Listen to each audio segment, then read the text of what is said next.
Now that we have experienced stillness in our lives as a beautiful part of our faith and are remaining consistently watchful, praying daily, once in the morning and once in the evening, it is also important that we understand what not to do in stillness. Thus, first and foremost, do not hold on to anything, not what you hear on this channel, not even the knowledge of the Bible. That everything go into the light of stillness, that God will reveal it to you in your own life, and that you would know for yourself. Next, if you at all ever feel the fear of stillness, do not identify with the fear, because God didn't give you the spirit of fear, but of power and of love. Fear is good if you are standing at the edge of a cliff or a car is heading towards you head on, as it is the fear that warns you of impending doom. But the fear of stillness is not you, rather is the remnant of the spirit of the flesh within you that is afraid of the light of Christ within you, because it does not want to lose control. Thus, if you are someone who feels the fear of stillness, do not identify with the fear, rather simply watch it by shining the light on it and relaxing into it, instead of worshiping it and giving into it.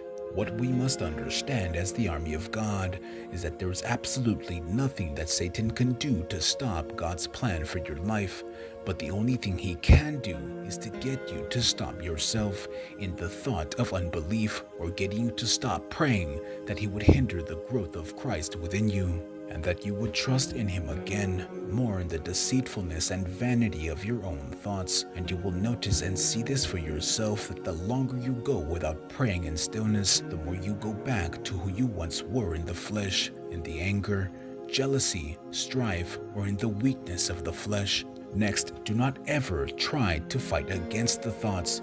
Do not oppress them. Do not speak to them. Do not ever believe that you have any power over the thoughts, because the thoughts will deceive you and pretend to fall away, only to come back in greater numbers and in more strength. What we are dealing with is darkness. It is evil and it is spiritual, and there is nothing we in our human mind that can do anything about it. The more we fight against it, the more life we give it by judging ourselves about it, as it is one of the devil's favorite schemes to do, is to make you identify with him. Furthermore, do not react to anything you experience in stillness. There is tremendous wisdom in not reacting, because our awareness is unaffected by anything in this world. If the ego tries to make you react, do not react and simply watch it. If you see something beautiful, do not react and simply observe it. If you receive a vision, do not react and simply observe it. If you are tempted, do not react and simply watch it, because the only way that the ego spirit of the flesh can survive is by obtaining a reaction out of you. No matter what we experience in stillness, we do not react. We simply watch and observe, and let everything go, that our faith be tested in the light of Christ and produce the fruit of perseverance. For the area that which we are persevering is in the Spirit, that we would grow in the light of Christ. As children of God, we simply watch, for our strength does not come of our own ability. Rather, our strength comes from the very fact that Jesus Christ has overcome the world, and that we no longer have to fight. And it's for this reason that Jesus Christ came, in that through him we would have life, and life more abundantly. Through Christ being through our own awareness, because Christ is the light of the world, and to be aware of something is to shine the light on it, and it will go away.